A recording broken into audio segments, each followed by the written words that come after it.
कौन कौन से होते हैं बबली माता जी?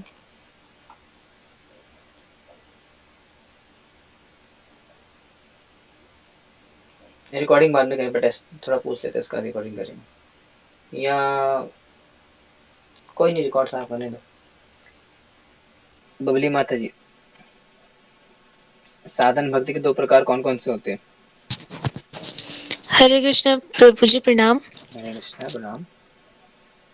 साधन भक्ति दो प्रकार की होती है, वैदिक भक्ति, रागानुगा भक्ति। Very good. वैदिक नहीं है, वो वेदी है। ठीक है, वेदी। तो मेघना माता जी बताएंगे फिर वेदी साधना भक्ति क्या होती है।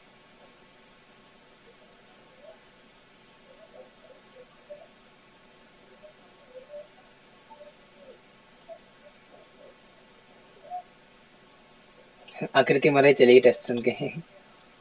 बताइए मेघना माता जी, वेदी साधना भक्ति क्या होती है?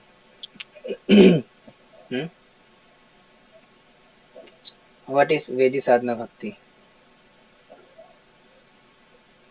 Please tell.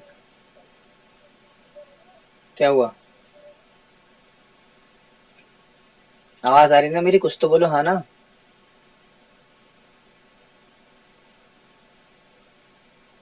बताओ फिर, वेदी साधना भक्ति क्या होती है?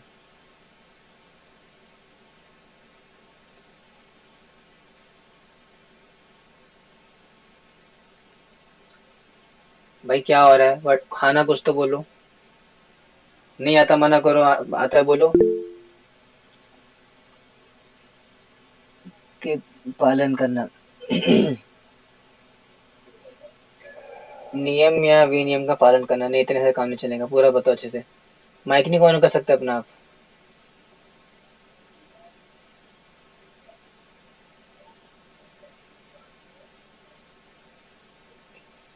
कोई नहीं, कामेश्वरी माता जी आप बताइए।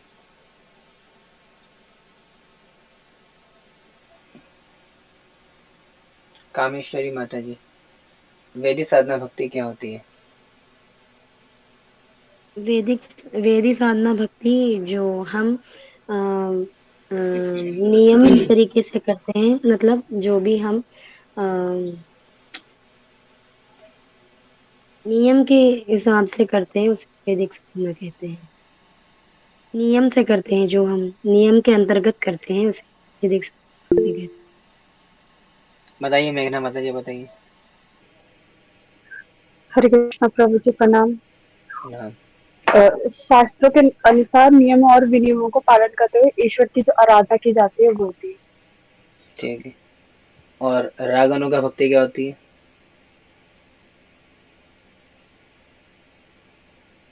आप ही बताओ मेघना माता जी।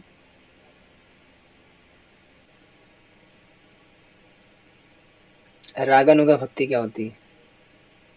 जिसमें मतलब कठोर मतलब वो की जाती है, नियमों का पालन। ना, गलत जवाब। बबली माता जी, योर टर्न। रागानुगा साधना भक्ति क्या होती है?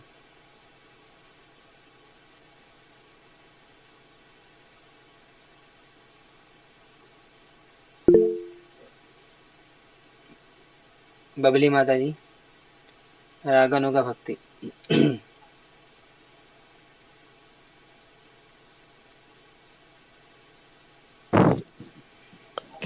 रागानुगा भक्ति, रागानुगा भक्ति अ, उस बिंदु को कहते हैं जहाँ विधि सिद्धांतों का पालन करने से व्यक्ति कृष्ण के प्रति कुछ अधिक आसक्त हो जाता है, स्वाभाविक प्रेम से भक्ति करता है। Very good, very good, very good. हाँ, तो ये अंतर होता है। है ना? तो रागानुगा साधना भक्ति और वैदिक साधना भक्ति, ये दोनों होती है, इनमें क्या अंतर है? कि साधन भक्ति के अंदर जो एक व्यक्ति होता है, बस माइक्रोफोन आपको लगना होगा बस। ठीक है। उसमें क्या करता है, वो अपने आध्यात्मिक गुरु और शास्त्रों का विधि विधानों का पालन करता है उनके कहने पर। लेकिन जो रागानुगा साधना भक्ति होती है, वो अपने आप जब राग उत्पन्न हो जाता है, जब प्रेम विकसित हो जाता है, तो ऑटोमेटिकली वो रागानुगा कहलाती है। जैसे मान लीजिए, आज आप मॉर्निंग प्रोग्राम में आ रहे हो रेगुलरली, क्यों आ रहे हो? क्योंकि आपको बोला जा रहा है, हाँ प्रभु जी ने बोला है आना है, इच्छा हो या ना हो लेकिन आना पड़ता है। तो जब हम किसी के कहने पर, बेसिकली अपने स्पिरिचुअल मास्टर या अपने आध्यात्मिक गुरु के आदेशों का पालन करने के लिए विधि विधानों का पालन करते हैं, तो उसे वैदिक साधना भक्ति बोलते हैं। और वही नियमों का पालन करते करते जब उसके प्रति अनुराग विकसित हो जाता है, आसक्ति आ जाती है, प्रीति आ जाती है, तो जब राग बढ़ जाता है हमारा उन नियमों का पालन करते करते, तो फिर जाकर के वही वैदिक साधना भक्ति कन्वर्ट हो जाती है, गेट्स कन्वर्टेड इनटू रागानुगा साधना भक्ति। ठीक है, तो ये अंतर होता है रागानुगा में और वैदिक में। बेसिकली मोटा मोटा बोला जाए, याद रखना आपसे, वैदिक साधना भक्ति का मतलब होता है जबरदस्ती करना, और रागानुगा साधना भक्ति का मतलब होता है स्वाभाविकता करना। ठीक है, और एग्जाम्पल दे सुखदेव गोस्वामी ने किसका एग्जाम्पल दे रहे थे यहाँ पे? मंगल आरती जाने का, है ना। जिस प्रकार से एक व्यक्ति मंगल आरती जाता है अपने गुरु के आदेशों का पालन करने के लिए, पर अभी उसकी आसक्ति या अनुराग उत्पन्न नहीं हुआ अभी उतना, तो उसको क्या बोलेंगे? वैदिक साधना भक्ति। लेकिन वही मंगल आरती जाना जो कि विधि है, उसको जब वो रेगुलर बेसिस पे प्रैक्टिस करता रहता है और उसके प्रति अनुराग विकसित कर लेता है, तो वही क्या बन जाती है? हरि बोल, रागानुगा साधना भक्ति। ठीक है, तो ये अंतर होता है रागानुगा साधना भक्ति के अंदर और वैदिक साधना भक्ति के अंदर। फिर हमने देखा था किस प्रकार से जो सुखदेव गोस्वामी है उनके पास कौन आया है? कौन आया उनके पास? सुखदेव गोस्वामी के पास कौन आया है? किसका एग्जाम्पल दिया जा रहा था उसके बाद? Who has come to Sukhdev Goswami? नहीं से फोन खराब हो जाए, माइक्रोफोन। बताइए क्या हो गया भाई लोग? आप पढ़ते हो घर पे क्या जाकर के? रिकॉर्डिंग नहीं सुनते हो क्लास की? क्या करते हो पूरा दिन? ऐसा कैसे चलेगा? कौन आया था सुखदेव गोस्वामी के पास?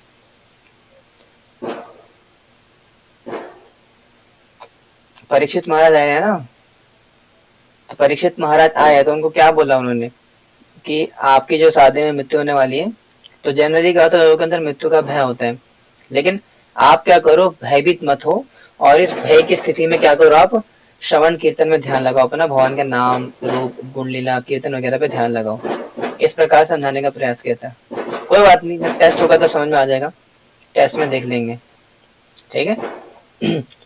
तो सुखदेव गोस्वामी ने इस प्रकार से उनको इंस्ट्रक्शन दी। आप देखते हैं आगे क्या कह रहे हैं। कौन पढ़ेंगे यहाँ से? पढ़ेंगे आप वसूल? would like to read?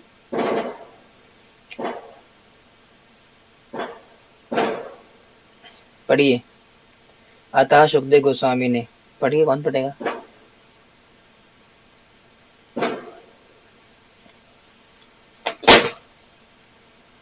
पढ़ो भाई, क्या हो गया? बबली माता जी पढ़िए, कोई तो पढ़िए। ऐसे भूत होने खड़े रहते हो यहाँ पे, बैठे रहते हो हैं। कहाँ पे आए हो? मुशायरे में आए हो? शोर है यहाँ। और मेघना माता जी आपके उधर तो मैं ही पढ़ता हूँ, चलो कोई नहीं। अतः सुखदेव गोस्वामी ने परीक्षित महाराज को सलाह दी कि मृत्यु से निर्भय होने के लिए मनुष्य को हर प्रकार से भगवान कृष्ण का श्रवण कीर्तन और स्मरण करना चाहिए, है ना। अगर बबली माता जी से बोलूं कि बबली माता जी आपकी मृत्यु होने वाली है इस संडे, यानी कि आपका जन्मदिन है कल, तो आपका जन्म मतलब बुरा ऐसा दिल में मत लीजिएगा, एग्जाम्पल दे रहा हूँ, क्योंकि मृत्यु कभी भी आ सकती है ना। ऐसा थोड़ी ना कि आपके जन्मदिन में मृत्यु नहीं आ सकती। ऐसा कहीं भी लिखा थोड़ी ना है कि जिस दिन जन्मदिन हुआ है उस दिन उसकी मरण दिन नहीं हो सकता, ऐसा कुछ कंफर्म थोड़ी ना है। लेकिन मान लो अगर मैं बोलूं कि अगर आपकी कल मृत्यु हो जाएगी तो आप क्या करेंगे? सबसे पहले ये क्या करना चाहेंगे? डर जाते हैं, है ना।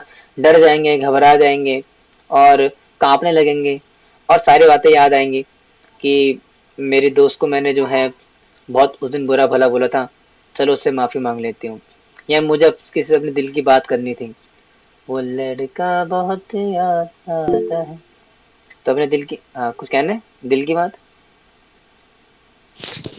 प्रभु जी, पहले लगता था बढ़ने से डर, अब नहीं लगता। अब तो ऐसा लगता है कि ठीक है, अब अभी कहें कान्हा जी चलो, तो हम कहेंगे चलो, अच्छा ही है, ये तो वैसे भी भूतों से भरा हुआ है यहाँ पे, तो जरूरी नहीं कान्हा जी ऐसा आके है। बोले, पहले बता देता हूँ। अभी मगर मृत्यु आ जाएगी तो कंफर्म नहीं कि भगवान आने वाले पहले इसको समझ लो, ठीक है। भगवान अभी लाना बहुत हाई स्टेज पे आएंगे वो भी, अभी तो साधना भक्ति में ही बड़ी ढीलम ढीले लगे हुए भी हम। तो भगवान का स्मरण होगा नहीं होगा इसकी गारंटी नहीं है, ये आपकी कॉन्शियसनेस पे डिपेंड करेगा कि आपने भक्ति कितने से परिपक्व कर लिया, तब जा करके पता लगेगा कि भगवान प्रकट होंगे नहीं। हाँ बोलो।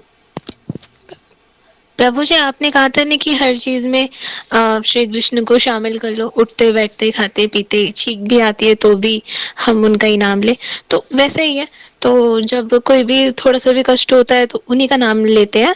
और तो प्रभु जी जब मरेंगे तो, और जैसे कि आपने कहा कि हमें ज्यादा से ज्यादा उनका नाम लेना चाहिए ताकि मृत्यु के वक्त हम उन्हें याद कर सकें। हम्म, तो याद आएगा तो हमें मोक्ष मिल जाएगा, कृष्ण मिल जाएंगे ना प्रभु जी।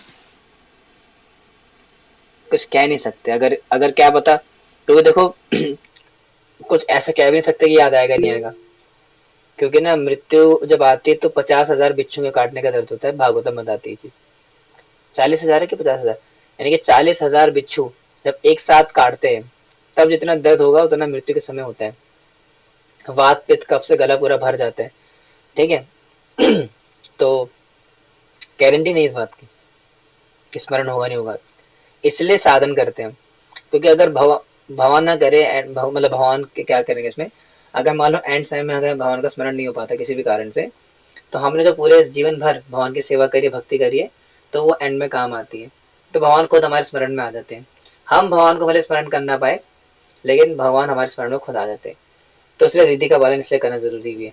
हालांकि अक्सर लोग बोलेंगे ना फिर तो कि हम तो मरने से पहले ले लेंगे, अजामिल ने लिया था ना, अजामिल ने नारायण बोला और तर गया वो, तो हम ऐसे कर लेंगे, पूरे जीवन में पाप करेंगे और मरने से पहले हरे कृष्णा बोल के निकल लेंगे। तो ऐसा इतना आसान नहीं होता ये भगवान का नाम अंत समय में निकलना, it's very very very difficult. अगर इतना आसान होता तो फिर क्या बात होती ना माता जी, इतना आसान नहीं है। आई भी अगर मैं आपके घर पे आके चाकू लेके आ जाऊँ को ना, आपके सामने आ जाऊँ चाकू लेकर के, तो भी शायद आप बेविल्डर हो जाओ, ना ले पाओ भगवान का नाम शायद। तो मृत्यु तो बहुत बड़ी चीज है, ठीक है। तो प्रैक्टिस करनी है अभी, हो सकता है ले भी लो, हो सकता है ना भी ले पाओ, डिपेंड्स आपकी कॉन्शियसनेस कितनी ज्यादा डेवलप हो चुकी है, इस बात पर डिपेंड करेगा कि आप भगवान का स्मरण एंड अंत काल में लेप करोगे, कर पाओगे कि नहीं कर पाओगे, ठीक है। तो वो दैट इज अ फैक्ट। लेकिन परीक्षित महाराज तो कर रहे हैं, 7 दिन बाद उनकी मृत्यु होने वाली है, but he still remembering Krishna and listening Shrimad Bhagavatam from Shukdev Goswami, है ना। तो है कुछ कहना था अपने मेघना माता जी, एक सेकेंड, मेघना माता जी ने कुछ कहना शायद। कृष्ण भाव देखते हैं या नियम ताप, तो भाव कहाँ है आपका बता दो, भाव का तो अभाव है हमारे अंदर, हम तो माया ग्रस्त जीव है, कहाँ है हमारे अंदर भाव। अगर इतना भाव होता तो फिर क्या ही बात होती, भाव खाते हम तो भाव है नहीं ना अभी, भाव विकसित करना है अभी। अभी आपको साइंस नहीं पता ना कृष्णा कौन सा, इससे ऐसा बोल रहे हो अभी आपको लगता है प्रो जी मेरे तो बहुत भाव है, मैं 16 माला करती हूँ एकदम ऐसे करती हूँ, मतलब हरे कृष्णा कृष्णा कृष्णा हरे हरे, हरे राम राम राम हरे हरे, एकदम घुस जाते माला के अंदर, एकदम ऐसा भाव है मेरा। तो अभी आपको लग रहा होगा आपको भाव बहुत ऊंचा है, लेकिन अभी है नहीं, शास्त्र के हिसाब से नहीं है अभी, आपके हिसाब से होगा। इसी को सहजिज्म बोलते हैं। देखो सहजियापन में और वास्तविक भक्ति के अंदर ये अंतर होता है। सहज का मतलब होता है बहुत ही फॉर ग्रांटेड लेना, जैसे बाहर के लोग लेते हैं। जैसे आपने सुना होगा कि बाहर के लोग बोलते हैं, जैसे अगर आप उनसे जाकर के बोलो ना कि आप भगवान का नाम लो, क्या बोलते हैं, भाई हमारा तो चलता रहता है पूरा दिन, अंदर अंदर चलता रहता है पूरा दिन चलता है। ये क्या है, सहजियापन है। क्या आप पूरा दिन भगवान का नाम ले सकते हो आप, इम्पॉसिबल है। वन कैन नॉट चैंट, ठीक है, होल डे कृष्ण का नाम ले पाना एक बद्ध जी के लिए संभव नहीं है। लेकिन ये क्या है, सहजियापन रहता है।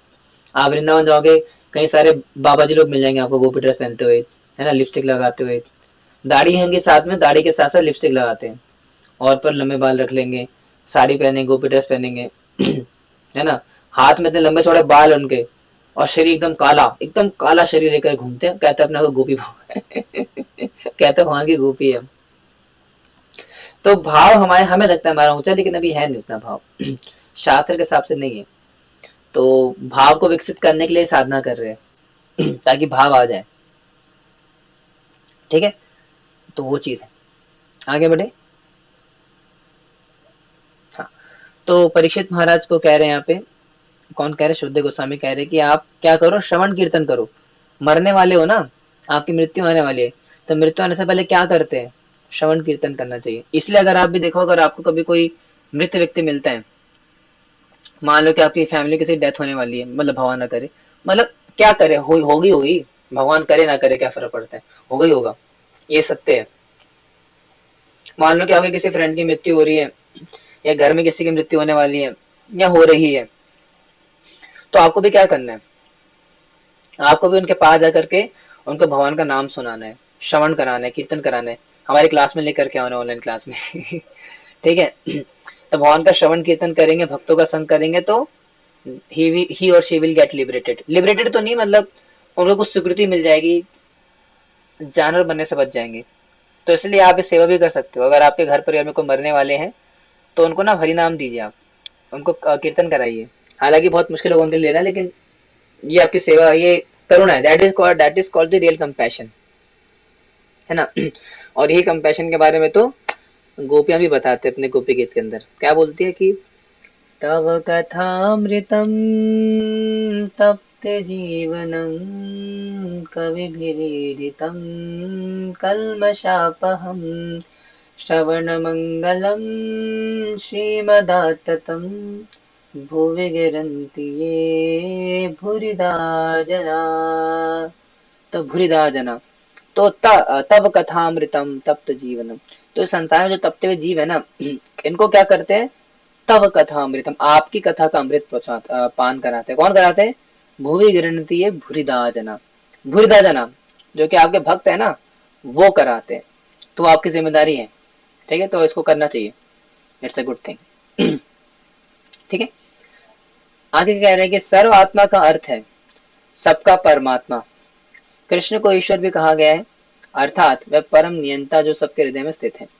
अतः यदि हम किसी प्रकार कृष्ण के प्रति आसक्त हो जाए तो वे हमें सभी संकटों से मुक्त कर देंगे।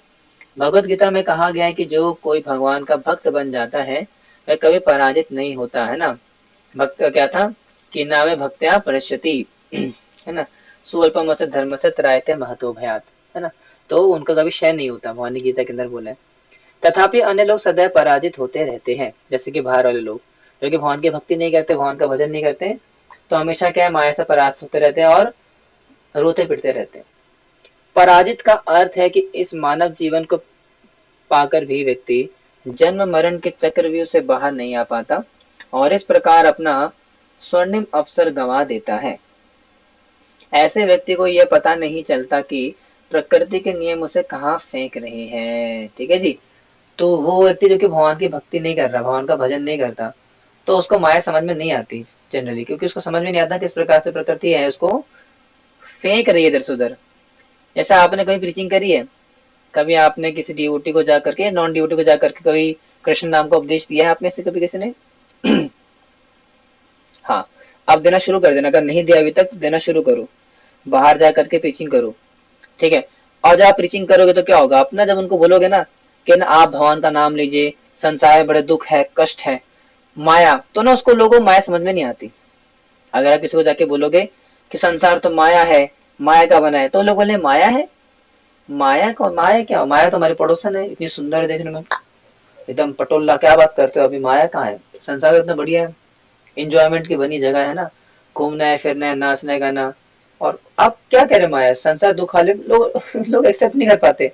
अगर किसी को जा करके बोलो, अगर कल्लूराम हलवाई आपके मोहल्ले का जो है, उसको जा करके बोलो कि ना संसार दुखालय में है, आप कृष्ण का भजन करिए, बोलते क्या दुखालय है, पागल बात करते हैं, इतना सुख है, देख कितना लोग भोग रहे हैं, एंजॉय कर रहे हैं। तो समझ में नहीं आ पाता, माया समझ में नहीं आ पाती है। बहुत ही रेयर सोल्स होते जो कि भगवान की माया को समझ पाते हैं। ब्रह्मांड भ्रमित कौन भाग्यवान जीव, है ना। तो बहुत ही रेयर सोल्स है वो जो कि इस माया को तर उतरना तो बहुत आगे की बात है, लेकिन एटलीस्ट समझ जाए। समझना बड़ा मुश्किल है भगवान की माया को। इवन डिवोटी बनने के बाद भी कभी कभार नहीं, बहुत बार हम माया को नहीं समझ पाते और इसलिए तो लोग छोड़ के जाते हैं। जैसे एक बार अदिति माता जी ने मुझसे मैसेज किया था कि प्रभु जी एक डिवोटी है, वो 10 साल से भक्ति में थे, माता जी थी, अब चली गई एकदम से, तो ऐसा कैसे हो पाता है? तो ऐसा होता है क्योंकि माया जब चाल चलती है अपने, तो अच्छे अच्छों की बैंड बन जाती है। इसलिए माया को समझना बहुत असंभव है। माया को हम समझ नहीं सकते कि माया में कैसे नचा रही है। भक्त बनने के बाद भी नचाती है, और जो भक्त नहीं है उनको तो नचा ही रही है। तो फिर पूछे उपाय क्या है फिर? अगर माया इतनी शक्तिशाली है, माया अगर हमें अपने इशारों पर नचा रही है, तो हम कैसे माया से तर उतर सकते हैं? तो उसका उत्तर कहाँ भवानी गीता के अंदर दिया। क्या बोला कि देवी ऐशा गुणमयी मम माया दुरत्यया माम एव्य प्रपद्यते माया में ताम तरन्ति ते। तो माम एव प्रपद्यते माया में ताम तरन्ति ते। अगर कोई व्यक्ति मुझे समर्पित हो जाता है, मुझे अपना सर्वस्व दे देता है, ऐसा व्यक्ति माया को समझ भी पाता है और पार भी कर लेते हैं। इसलिए भक्ति इसलिए कर रहे हैं हम, क्योंकि भक्ति का सबसे बड़ा इंपॉर्टेंस ही यही है कि माया से तर उतर पाना। अदरवाइज माया से तर उतर पाना ये संभव है ही नहीं। यू कैन नॉट सरपास और ओवरकम माया। तो माया से ओवरकम करने का वो सही तरीका होता है। ठीक है, तो इसलिए भक्ति करनी। ओके, नाउ अब पढ़ेगा भाई कोई, या सारी मेहनत मुझसे करवाओगे? कोई तो पढ़ो भाई। ये स्टूडेंट्स की जिम्मेदारी होती है, स्टूडेंट्स का काम होता है पढ़ना। टीचर एज अ टीचर नहीं पढ़ाता कोई, वो एक्सप्लेन करने का काम होता है। पढ़ना स्टूडेंट्स का काम होता है, पढ़ाना टीचर का काम। आप तो दोनों मुझसे करवाते सेवा। Although I love it, but that's not the etiquette ना। आपको पढ़ना चाहिए, मुझसे कराते हो वो भी आप। पढ़ो भाई, कोई तो पढ़ो, कुछ तो करो। कहाँ पे बैठे रहते हो आप लोग ऐसे? हाँ पढ़िए, गुमसुम होके पढ़े रहते हो, पता नहीं क्या है। पढ़िए, अभी तो हैंडल्स करा, पढ़ो जल्दी भाई, टाइम वेस्ट क्यों कर रहे हो? मान लीजिए कि कोई इस मानव जीवन में कृष्ण भावना मुक्त किसी विकसित नहीं करता, वह जन्म जिससे में नहीं आता। 84 लाख, लाख 84 लाख। 84 योनियों शामिल और इसकी आध्यात्मिक जांच हो जाएगी। कोई नहीं जानता कि वह पौधा बनेगा या पशु या पक्षी या ऐसा ही कुछ कोई, क्योंकि जीवन की अनेक प्रजातियां हैं। अपनी कृष्ण भावना के लिए लोगों का सुझाव है कि किसी न किसी तरह हमें अपने मन कृष्ण में पूरी गहराई से लगाना चाहिए और इस प्रकार मुक्ति से भी निर्भय हम अपने गंतव्य का पता नहीं चलता, क्योंकि हम पूरे से प्रकृति नियम के अधीन होते। केवल भगवान कृष्ण ही प्रकृति के नियमों को नियंत्रक है। इसीलिए यदि हम गंभीरतापूर्वक कृष्ण की शरण ले, तो हमें अनेक योनियों पुनः फंसने का नहीं हो रहेगा। एक सच्चे भक्त निश्चित से कृष्ण के धाम संस्थान स्थानांतरित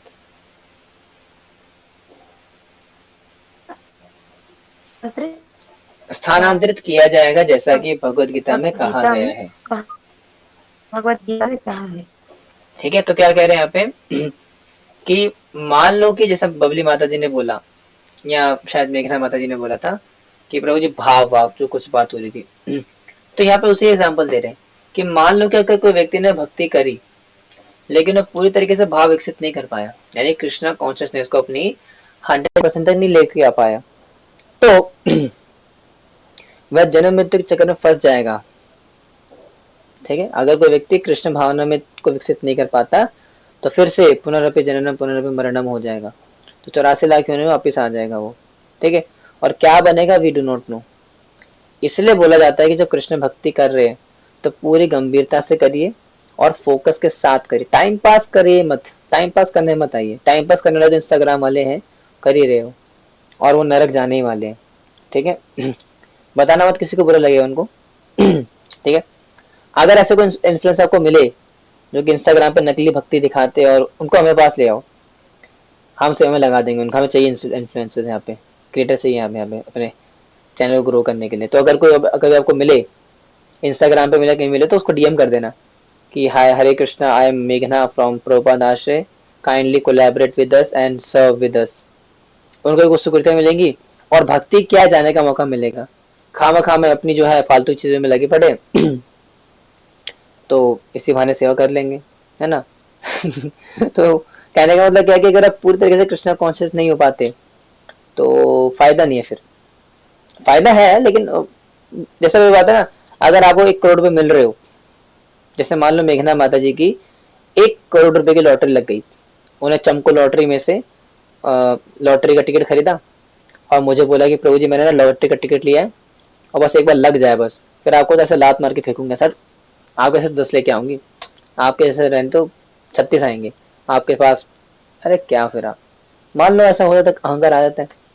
आप उनको 1 करोड़ की लॉटरी लगनी थी लेकिन नहीं लगी और कितने की लगी, 1000 रुपए की। तो कैसा लगेगा, फिर मैं बोलूंगा अच्छा हो गया ना। तो वैसे ही है, आप भक्ति कर रहे हो या कर सकते हो तो आपको कितना कुछ मिल सकता है उससे। लेकिन आपने क्या मांगा कि मेरी शादी हो जाए, मेरा घर बस जाए, जैसे बबली माता जी है, तो क्या बोलेंगी, हालांकि मैं नहीं कह रहा उनका इंटेंशन यही है भक्ति करने का, लेकिन अगर ये इंटेंशन है तो गलत है कि मैं शादी माला कर रही हूँ तो मेरी शादी हो जाए, शादी जैसी हो जाएगी अगले दिन से माला बंद, तो ये सही इंटेंशन नहीं है। हाँ, शादी करना इम्पोर्टेंट फैक्टर है आपके कृष्णा कॉन्शियसनेस के लिए भी, लेकिन ये उद्देश्य नहीं है। जैसे मेरा उद्देश्य है ब्रह्मचारी बनना, मतलब उद्देश्य तो नहीं बोलूंगा, मेरी इच्छा है, लेकिन वो क्यों है क्या मुझे बार बार नहीं बोलना चाहिए तो गुप्त रहा है इसको, एग्जाम्पल दे रहा था, लेकिन वो क्यों है, क्योंकि because I want to do bhakti, मुझे भक्ति करनी है इसलिए करना है, लेकिन वो लक्ष्य नहीं है, समझ रहे हो। तो लक्ष्य कृष्ण भक्ति करना है, इसके अतिरिक्त बाकी और कोई उप शाखा नहीं होनी चाहिए। चैतन्य महाप्रभु ने इसको उप शाखाएं बोली है, कई बताएंगे इसके विषय आपको अच्छे से। फिलहाल तो क्या है, आगे बढ़ते, ठीक है, समझ में आया क्या कह रहे हो। ओहो, मैंने तो कहा है ऐसे घर में जाने मत देना मुझे जहां मेरी माला या भक्ति ना हो पाए। क्या पता है भगवान भेज दे वहां पे, आपको खुद सक्षम बनना पड़ेगा। दिल क्या दिखा रहा है, मैं कह रहा अगर भगवान वहां पे भेज दे जहां पे माला ना करने को मिले तो फिर क्या करोगे, आपको खुद से शक्तिशाली बनना पड़ेगा। समझ रहे हो, अपनी करनी पड़ेगी, प्रार्थना करो, नहीं हो पाएगा तो फिर भी करना तो है ही ना, ठीक है। और क्या बोल सकते, कामेश्वरी माता जी कैसे करते हैं? कामेश्वरी माता जी भी ऐसे ही तो करती है। नहीं कामेश्वरी माता जी के हस्बैंड शायद वो है, क्या बोलते हैं, फेवरेबल है भक्ति के लिए शायद शायद। हाँ है, बट इतने भी नहीं ना, मतलब ऐसे जब माता जी माला करती तो बोलते बाहर जाके माला माला कर। अच्छा ऐसा है क्या, वो तो मेरे भी बोलते हैं। आपकी शादी कब हुई है अभी, नहीं नहीं, मतलब ऐसे नॉर्मल घर वाले। घर वाले बोलो ना, फिर वो कहते हैं उनके पति की बात हो रही है, आप मेरे भी बोलते हैं, तो आपके तो शादी हुई नहीं अभी, आपके पति कहाँ से आ गए, अभी तो शायद आपकी उम्र भी नहीं शादी होने की, है ना। पर मेरे नहीं अभी तो लिए बहुत। सब प्रार्थना करिए, हम क्यों करें प्रार्थना, अपने लिए खुद करो, हम क्या क्यों ना करें। मेरी माला ना रुके। ठीक है, अब क्या करें, अब हार पहना दे। अच्छा, शादी से याद है मेघना माता जी, संडे को मेरी फ्रेंड की शादी है, अमन प्रभु जी की, सो आई एम गोइंग देयर, सो आप चाहो तो मेरे साथ चल सकते हो मेरे सिस्टर के रूप में, आप देख लेना एक बार डीओटी मैरिज कैसी होती है, चलोगे। टाइमिंग टाइमिंग क्या है, वो क्लास थोड़ी है कोई, कहीं भी आओ। नहीं तो मतलब आप मतलब आप कब जाओगे तो ऐसे? 11 बजे की है शादी, यहाँ से निकल जाएंगे 10 बजे, तो 1 घंटे पहुंच सुबह? जाएंगे आराम से। हाँ सुबह, सुबह की है? हाँ जी शादी सुबह ही होती है। नहीं नहीं, रात को। पता नहीं, हाँ, मैंने जो रात को वो देखा। रात को गलत शादी होती है, रात को शादी नहीं होती है, रात को जो है सिर्फ मातम होता है। ठीक है, हाँ, और एक रात, बार रात को शादी नहीं होती, वैदिक कस्टम के हिसाब से शादी रात को नहीं होती है। आजकल लोग करते हो मतलब गलत कहाँ चीज पे है। है? क्या? कहाँ पे है एड्रेस? नागौर में। उद्योग नगर, नागलोई। अरे मैं ले जा रहा हूँ आपको, अगवा अगवा करके थोड़ी ले जा रहा हूँ। कब तक चलो, आओगे? मतलब नहीं नॉर्मल। कम ऐसी ऐसी बातें कर रहे हो, कहाँ पर है? तो ले जाना अपने साथ, किसी और को भी ले जाना। वो तो मैं आपको दिखाना चाह रहा था डीओटी मैरिज कैसे होती है, इसलिए लेके जा रहा हूँ। नहीं वो, अदरवाइज, हाँ क्योंकि आपने शायद करूंगी। कभी देखी ना हो, कभी आपने शायद डीओटी मैरिज नहीं आपने देखी नहीं होगी नहीं वाली ना, आज मेरे यार की शादी है, आज मेरे यार की शादी, ता ता ता ता ता ता ता। और ये शादियां देखी होंगी अभी तक, है ना? ये शादी वैसे नहीं होती, ये अलग है। इसमें कीर्तन होता है, प्रसाद दम बढ़ता है, सब तिलक में होंगे, वहां पे धोती कुर्ते में होंगे, और क्या पता कि ये मुझे कोई वहां साड़ी पे, पहननी पड़ेगी। और साड़ी पहन के आना ठीक है प्रॉपर। डिवोटी फ्रेंड की आऊंगी। शादी है मेरे। वीडियो बना लीजिएगा प्रभु जी, हम भी देखेंगे। लाइव आ जाऊंगा इंस्टाग्राम पे, देख लेना वहां से।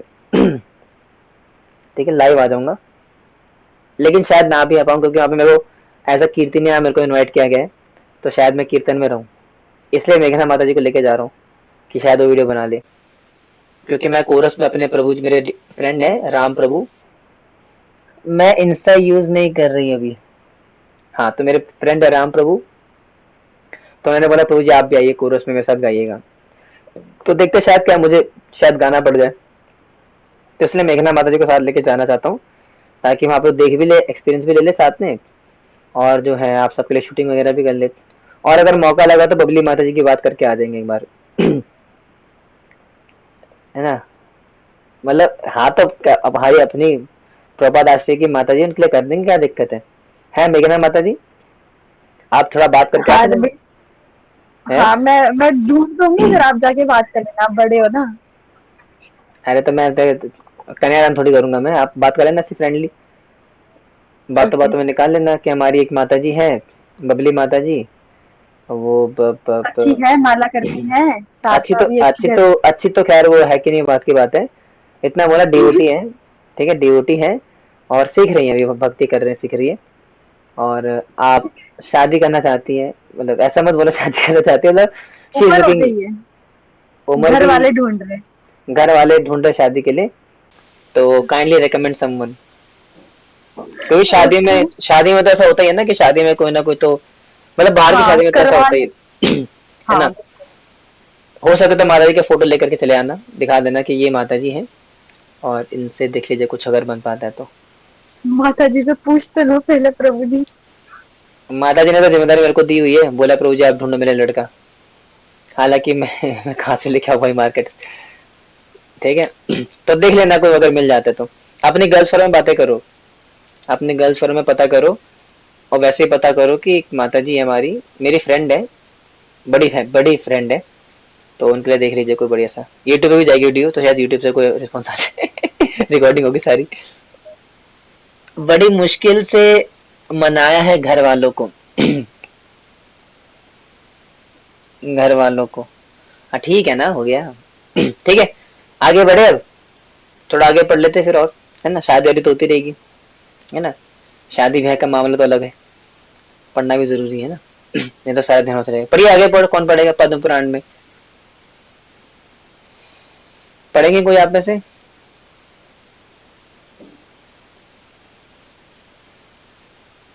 जैसे ही पढ़ने का नाम है तो सारे चुप हो जाते हैं।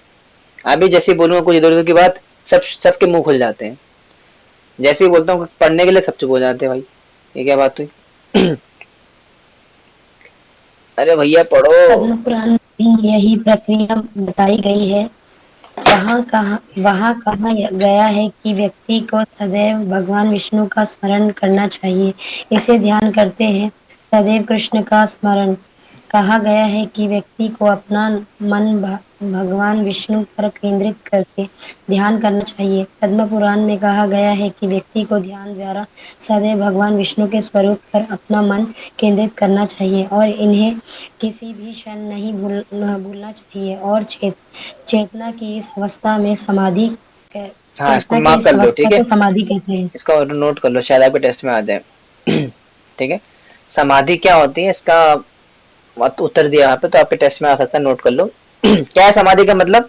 कि जब ध्यान लगाते लगाते पूर्ण रूपेण आप केंद्रित हो जाओ, उसको समाधि बोलते हैं।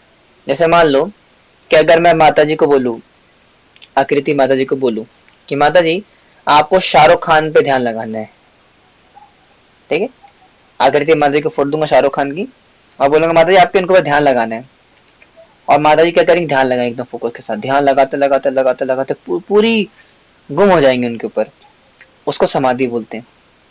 यानी कि now she is completely situated in that personality, या शी क्या कोई भी, मतलब कोई भी जो है अगर किसी पर्टिकुलर चीज के ऊपर टिक गया और एकदम स्तब्ध हो गया और अपना कहते हैं ना शुद्ध बुद्ध भूल गया, है ना, मोहि सुध बुद्ध ना लगे तन मन की, मैं ये तो जाने दुनिया सारी, कौन सा गाना है ना, तेरे नाम से जी लूं, तेरे नाम से मर जाऊं, है ना, तेरी जान के सदके पे कुछ ऐसा कर जाऊं, तूने क्या कर डाला मर गई मैं मट गया, क्या तूने क्या कर डाला मर गई मैं मिट गई मैं, हो जी हाँ हाँ, ये है समाधि।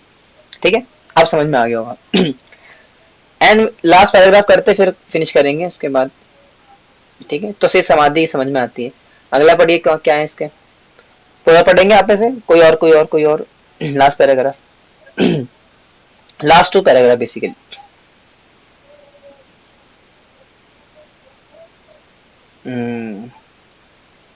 सारे ऐसे ही यहाँ पे पढ़िए, फिर अब कामेश्वरी माता की पढ़िए। हमें अपने जीवन के कार्यों को सदैव इस प्रकार ढालने का प्रयास करना चाहिए कि हम निरंतर विष्णु या कृष्ण का स्मरण करते हैं रहे। यही कृष्ण भावनामृत है।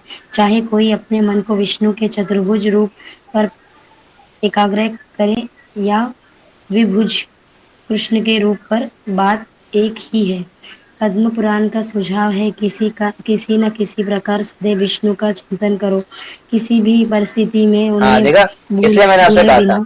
अभी बबली माता जी कह रहे थे ना प्रभु जी, ऐसे आपने बताया था कि हर समय, ये इसलिए मैं शास्त्र पर मान है वो, जैसे मैंने कहा था ना कि छींक लो तो भी कृष्ण का नाम लो, खांसे तो भी कृष्ण का नाम लो, पेट में दर्द हो रहा है तो भी कृष्ण, ये देखो यहाँ पे लिखा है साफ साफ, कि किसी न किसी प्रकार से सदैव विष्णु या कृष्ण का चिंतन करो, किसी भी परिस्थिति में उन्हें भूलो मैं बिना। तो मैं ऐसे ही बना के नहीं बोलता कुछ भी कि मेरे मन में आगे तो नहीं बोलते, शास्त्र प्रमाण है उसके पीछे, तो शास्त्र के हिसाब से बोलता हूँ मैं, बना बना के नहीं बोलता मैं तरफ से। ठीक है, तो दैट इज द प्रूफ। ठीक है, ओके आगे बढ़िए माता जी। वास्तव में वास्तव में यह सभी नियम नियामक सिद्धांतों में सबसे आधारभूत है, क्योंकि जब किसी कार्य के बारे में किसी वरिष्ठ की ओर से आदेश होता है, तो साथ ही निषेध भी होता है। जब आदेश यह होता है कि व्यक्ति को सदैव कृष्ण का स्मरण करना चाहिए, तो निषेध यह है कि व्यक्ति को उन्हें कभी नहीं भूलना चाहिए। इस सरल आदेश और निषेध में सभी नियामक सिद्धांत पूर्ण पाए जाते हैं। पढ़िए आगे पढ़िए, पढ़ते रहिए। यह नियामक सिद्धांत सभी वर्णनों और आश्रमों अर्थात वर्णो है, वर्णनो नहीं, वर्णो। वर्णों आश्रमों अर्थात जातियों और जीवन के व्यवसायों पर लागू होता है। 4 वर्ण है: ब्राह्मण, पुरोहित और बुद्धिजीवी, क्षत्रिय, योद्धा और राजनेता, वैश्य, व्यापारी और किसान, और शूद्र, मजदूर और सेवक। 4 नामक आश्रम भी है: ब्रह्मचर्य, विद्यार्थी जीवन, गृहस्थ गृहस्थ, वानप्रस्थ, सेवा सेवा निवृत्त और संन्यास त्यागी। नियामक सिद्धांत केवल ब्रह्मचारी छात्रों के लिए नहीं है, बल्कि सभी पर लागू होते हैं। इससे कोई फर्क नहीं पड़ता कि कोई शुरुआत है ब्रह्मचारी या बहुत उन्नत सन्यासी। भगवान को निरंतर स्मरण करने तथा किसी भी क्षण उन्हें न भूलने के सिद्धांत का पालन सभी को बिना चूके करना चाहिए। लास्ट ही पढ़ दो, कोई नहीं, फटाफट से। यदि इस आदेश का पालन किया जाए, तो अन्य सभी नियम और विनियम स्वतः ही लागू हो जाएंगे। अन्य सभी नियमों और विनियमों को एक मूल सिद्धांत के सहायक या सेवक के रूप में माना जाना चाहिए। श्रीमद् भागवत के 11वें स्कंद के पांचवें अध्याय में अध्याय के श्लोक 2 और 3 में आदेशों या नियमों और उनके परिणामी प्रक्रियाओं का उल्लेख किया गया है। राजा निमि को शिक्षा देने आए 9 ऋषियों में से एक कामसा मुनि कामसा मुनि ने राजा को संबोधित किया और कहा, 4 सामाजिक वर्णन अर्थात ब्राह्मण, क्षत्रिय, वैश्य और शूद्र परमेश्वर के सार्वभौमिक रूप के विभिन्न अंगों से इस प्रकार उत्पन्न हुए हैं। ब्राह्मण सिर से, क्षत्रिय भुजाओं से, वैश्य कमर से और शूद्र पैरों से उत्पन्न हुए हैं। इसी प्रकार सन्यासी सिर से, वानप्रस्थ भुजाओं से, गृहस्थ कमर से और ब्रह्मचारी पैरों। ठीक है, तो ये सारा वो दिया हुआ है कि किस प्रकार से भगवान के किस किस अंग से जो है रचना हुई है 4 वर्ण और आश्रम की। जैसे कि जो 4 सामाजिक वर्ण कौन कौन से, ब्राह्मण, क्षत्रिय, शूद्र और वैश्य, ये परमेश्वर के जो है अलग अलग अंगों से उत्पन्न हुई है। जैसे कि ब्राह्मण कहाँ से आए, सर से आए, क्षत्रिय कहाँ से आए, भुजाओं से आए, वैश्य कहाँ से आए, कमर से आए, और शूद्र कहाँ से आए, पैरों से आए, और सन्यासी फिर सिर से, वानप्रस्थ भुजाओं से, गृहस्थ कमर से और ब्रह्मचारी पैरों से। ठीक है, तो इस प्रकार से 4 वर्ण और 4 आश्रम भगवान के अलग अलग दिव्य अंगों से, परमात्मा परमेश्वर के अलग अलग दिव्य अंगों से उत्पन्न होते हैं या उसके ऊपर बेस्ड होते हैं। और क्या बता रहे हैं कि नियामक सिद्धांत बेसिकली जो जब आदेश दिया होता है तो व्यक्ति को सदैव कृष्ण का स्मरण करना चाहिए।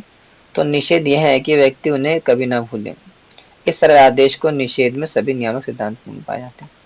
यानी कि आपको यू ऑलवेज रिमेम्बर कृष्णा और नेवर फॉरगेट कृष्णा, ये फिलॉसफी को, इस प्रिंसिपल को आपने अपने रोजमर्रा के जीवन में लगाना है और ये इस बात को इंश्योर करना है कि आपने भगवान को स्मरण करना है और कभी नहीं भूलना। और ये सिर्फ ब्रह्मचारियों के लिए या गृहस्थों के लिए, इस वानप्रस्थियों के लिए, सन्यासियों के लिए नहीं है, गृहस्थों के लिए भी है, शूद्र के लिए भी, यानी कि हर प्रकार का व्यक्ति, चाहे किसी भी वर्ण से हो, किसी भी आश्रम से हो, हर प्रकार के व्यक्ति को येन केन प्रकारेण मनः कृष्ण निवेशया, यानी कि कैसे ना कैसे, किसी न किसी प्रकार से अपने मन को कृष्ण में लगाने का प्रयास करना चाहिए, कृष्ण में लगाने का ये लिए कार्य करना चाहिए। अदरवाइज अगर वो कृष्ण में अपना मत ही नहीं लगाए, कृष्ण में अपना, कृष्ण स्मरण में अपने आप को इंगित नहीं करेगा या झुकेगा नहीं, तो जो है उसका मनुष्य जीवन किसी काम का नहीं, और then he will go to hellish planets, और परम सिद्धि प्राप्त नहीं होगी उसको। ठीक है जी, ओके। तो for today that is enough. अब हम कल करेंगे, कल इस चैप्टर को फिनिश भी कर देंगे, ज्यादा नहीं बचा, थोड़ा सा बचा है। ठीक है, और फिर जो है चैप्टर नंबर 1 का टेस्ट मैं चेक कर रहा हूँ, मेरे पास थोड़ा सॉरी टेस्ट बता अभी एंड में बता। ठीक है, हरे कृष्णा, श्री प्रभुपाद की जय, भक्त सामने सिंधु की जय, आप सभी भक्तों की जय।